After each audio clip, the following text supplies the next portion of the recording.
Excellencies, ladies and gentlemen, it is a great honor and pleasure for me to invite the Prime Minister of Ethiopia, Mr. Ahmed, here with us today.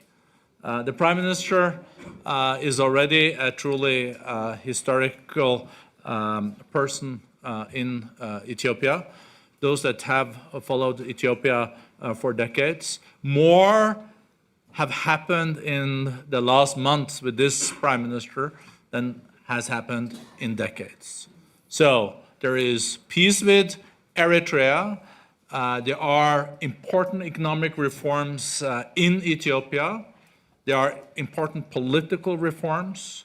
Following the Prime Minister's breakthrough with Asmara, there was also peace established between Somalia and Eritrea, Djibouti and Eritrea, and the Prime Minister called in the parties also in South Sudan, Riek Machar and Salva Kiir, and got them to talk together. A great achievement in itself, I have to say.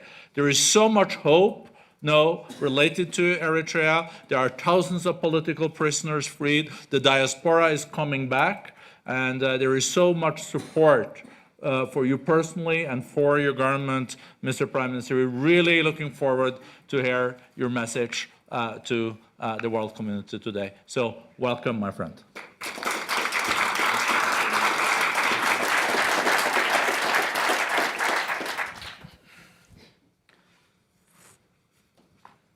Thank you, dear brother, for the Brende.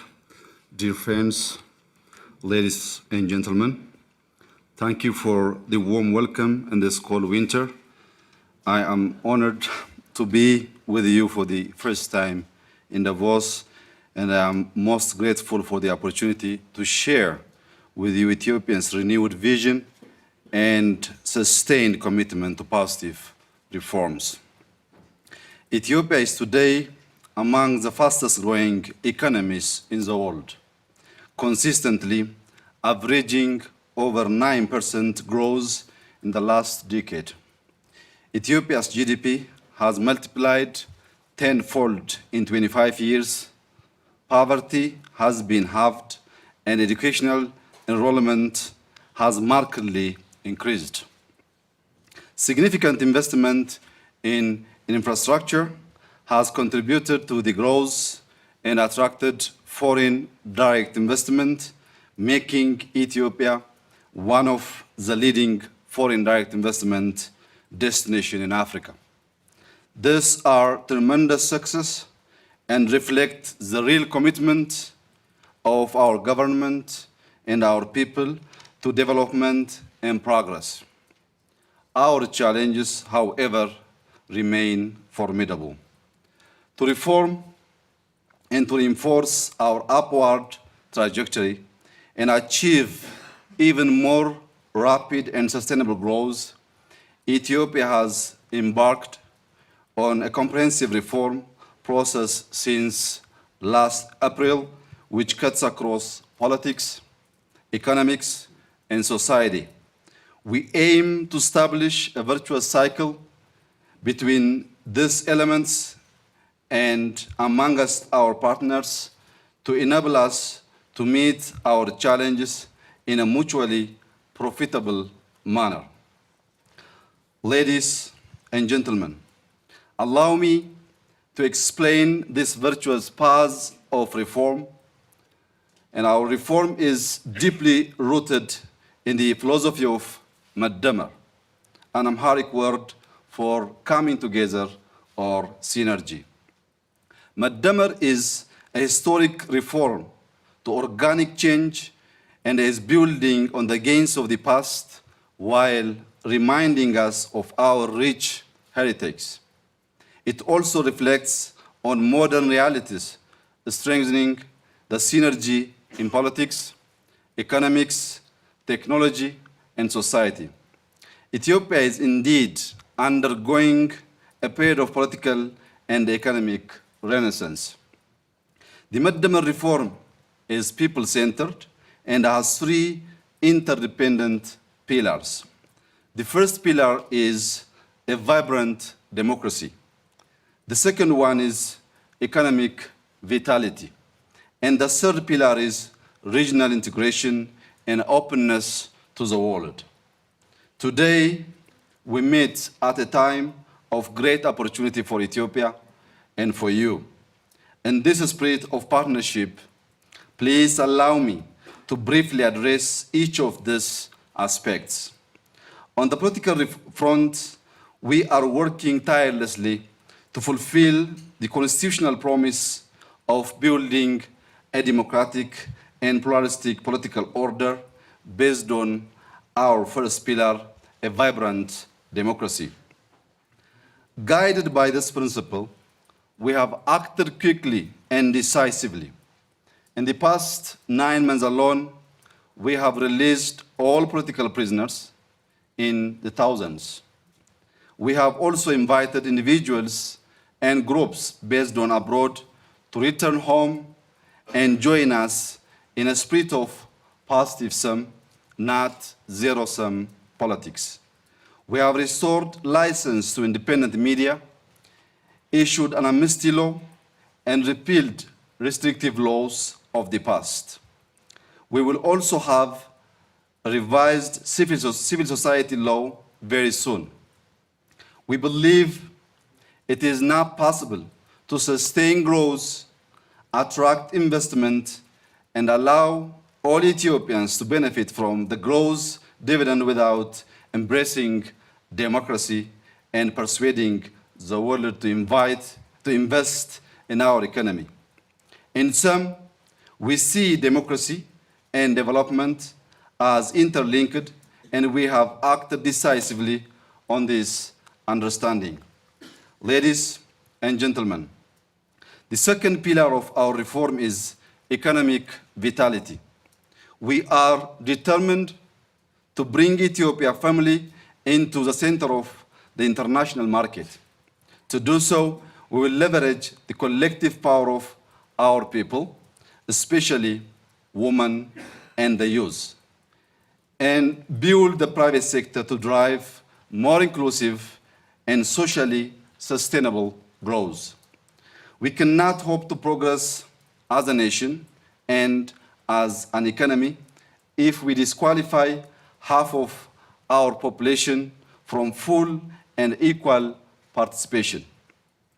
Women are now occupying key government positions, including the Minister of Defense, Minister of Trade, Minister of Transport, and the newly established Minister of Peace. We have achieved gender parity in our cabinet. We now have the first woman as the President of the Federal Supreme Court, and recently our Parliament has elected the first woman head of state in modern Ethiopia.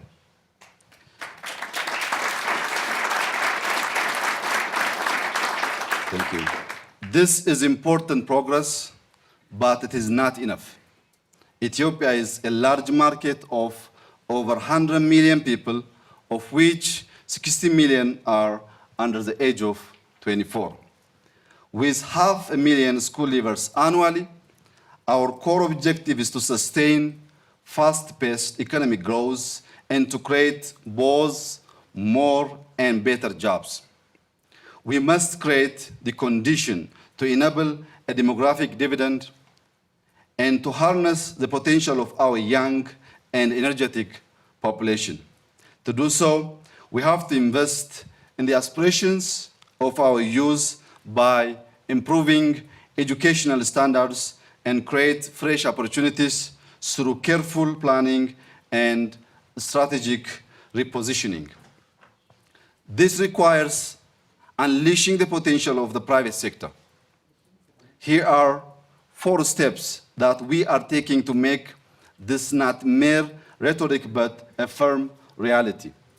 First, we will make it easier for small and medium-sized enterprises to grow and flourish, since they are the engine room of our economy. We are reprioritizing access to credit for SMEs, since 2/3 of our SMEs report not having access to finance.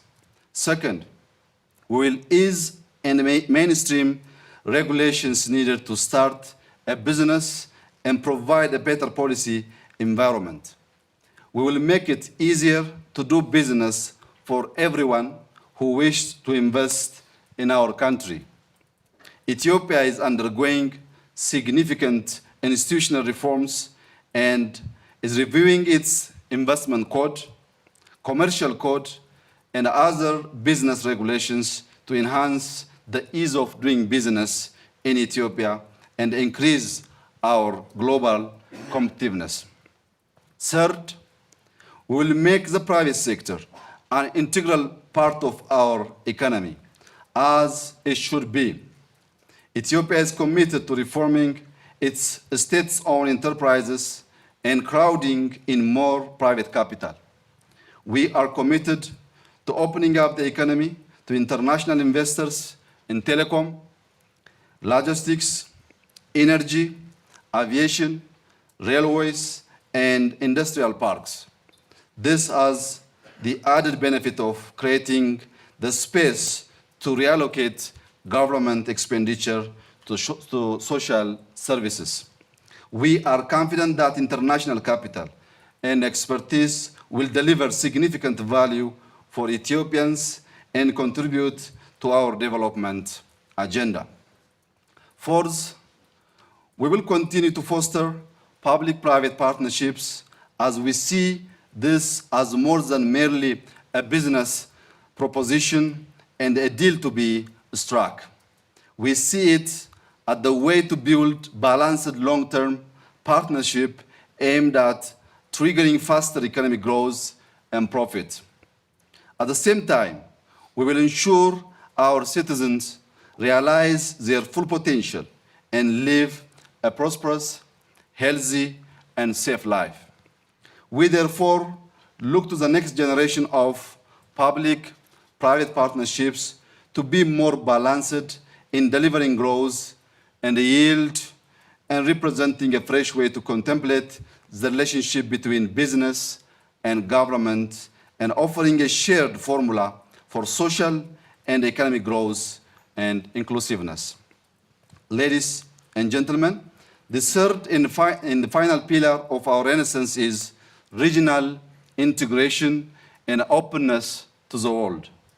Regional integration and trade will be crucial to the future of our continent, allowing us to grow beyond primary commodities and accelerate our development.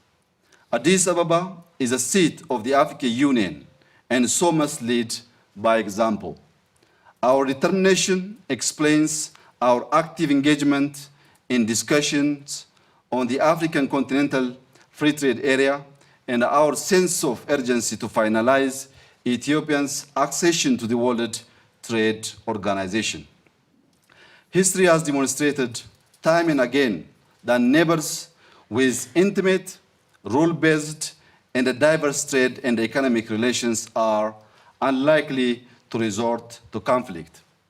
That is why we believe integration must be viewed not just as an economic project, but also as crucial to securing peace and reconciliation in the Horn of Africa. The adage from our ancestor is, if you want to go fast, go alone. But if you want to go far, go together. In this spirit, Ethiopia has ended 2 decades of military settlement with Eritrea and is enhancing cooperation with neighboring countries and reconfiguring the geopolitics in our region. Ethiopia believes that an Africa at peace with itself can counteract the chaotic push of mass migration. As such, Ethiopia aims to increase the influx of smart capital into African continent.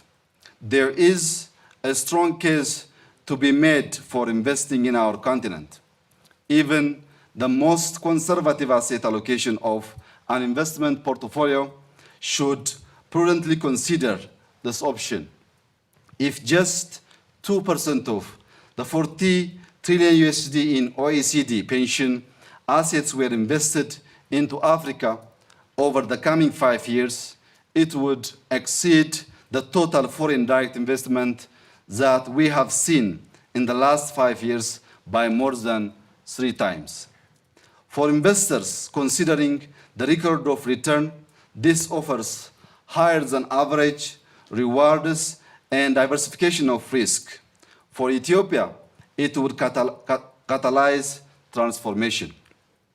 To realize this great opportunity, we appreciate the fundamental need to de-risk our politics and economics, which would reduce the premium sought by prospective investors. Part of that process is to build trust and confidence and to lead by example.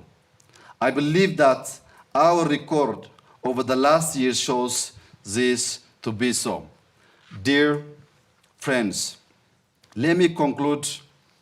Ethiopia has embraced a great vision and embarked on bold reforms. Improving the political environment and the business climate is our priority. Building an open society and a vibrant economy is our shared aspiration and our proposition to you, but we must all act fast. Our record over the last 9 months should illustrate our resolves.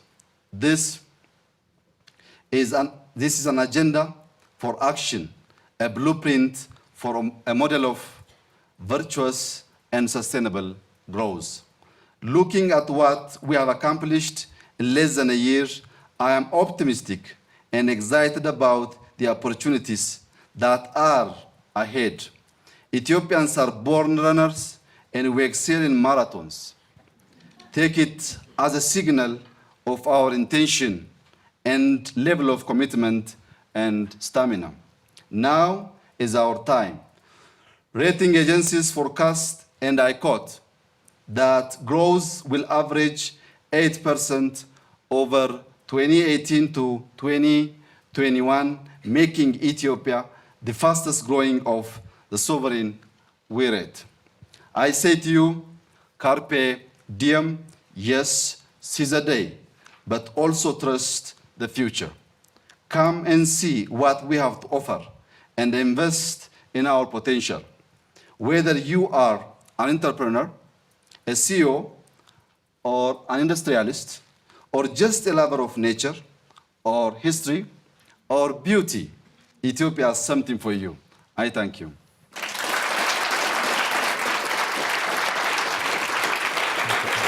Great speech.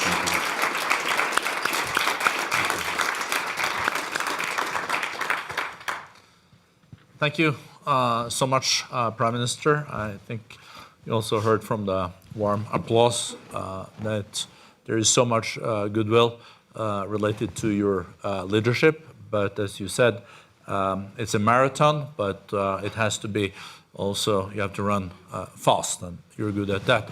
What you don't think about when you come to Addis, if you do run, is the altitude. So for foreigners, it's a big challenge. This morning we had also a session on Ethiopia and your leadership. And one of the experienced humanitarians said that when he was in Ethiopia a year ago and asked his people, they would say that they would have most loyalty to their tribe, then they felt like that was their identity, then it was Africa, and then it was Ethiopia. When he was back a month ago, the same people said, I now have strongest identity as an Ethiopian, and then African, and then tribe third.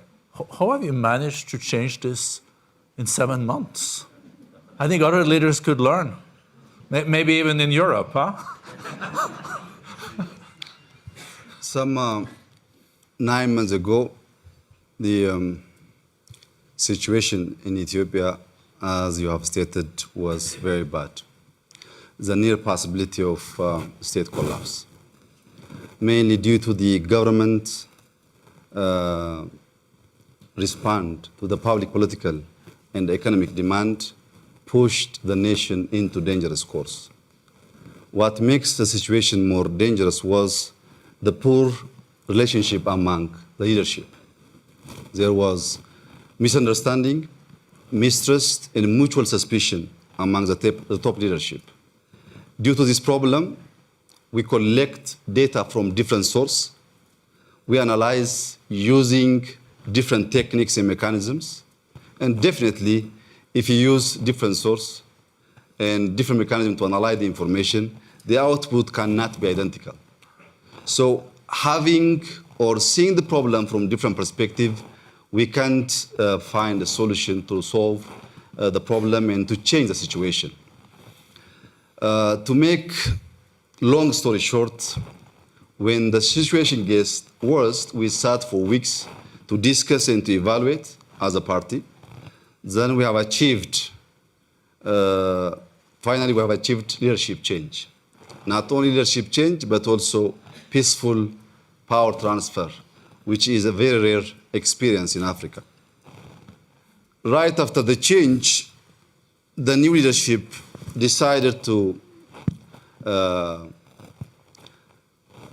listen from the public, the opinion, the grievances, so as to make a communal solution to resolve the current problem of that time. Then we have discussed with almost all corners of the country. We have traveled and we have discussed with the public to hear their grievances and their demands. Mainly, their demands were they complained about the government, about our indecision, also the widespread injustice, both in politics and economics, as well human rights violation. What we did was we didn't undermine the public grievance. We just sat and evaluate all questions which came across the country. Though we prioritize to fix some of the problems in quick wins and others in institutional reform. Like I mentioned before, we automatically lifted state of emergency. That was one of the questions of the public, and released thousands of prisoners, including journalists. Today, we don't have a single journalist in prison, and we are proud of that.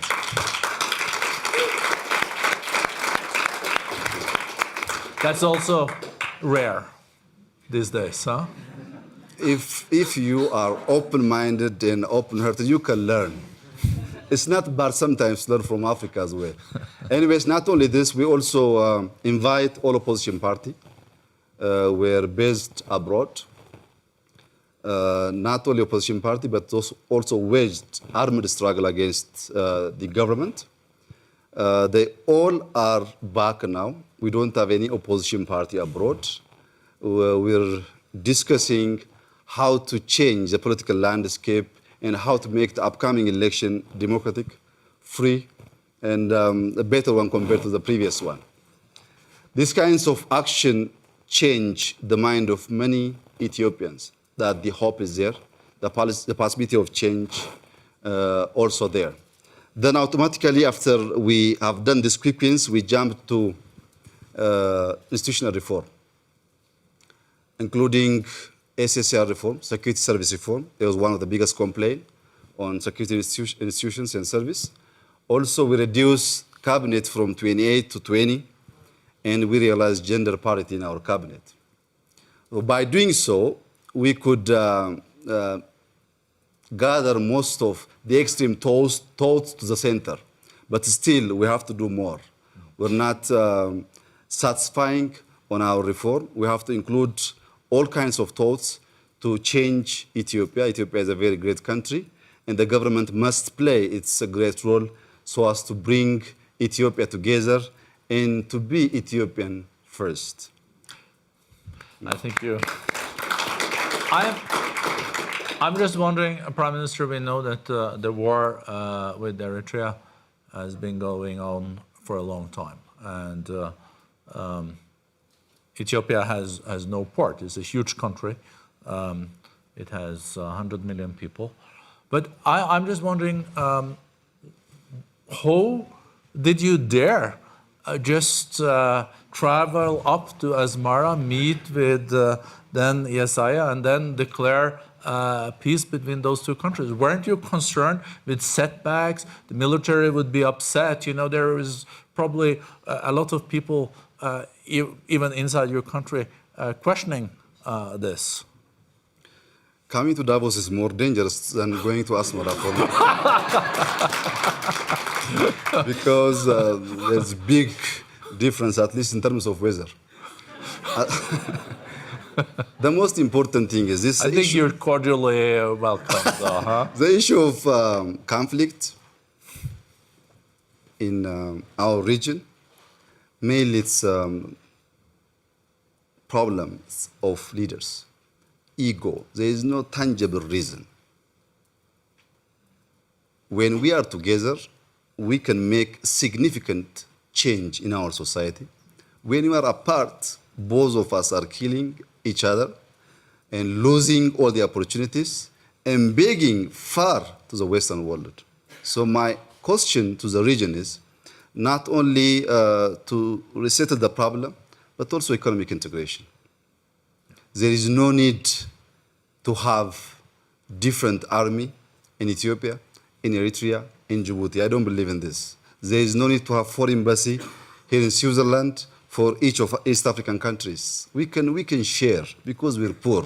We have to allocate that resource to change the life of our society.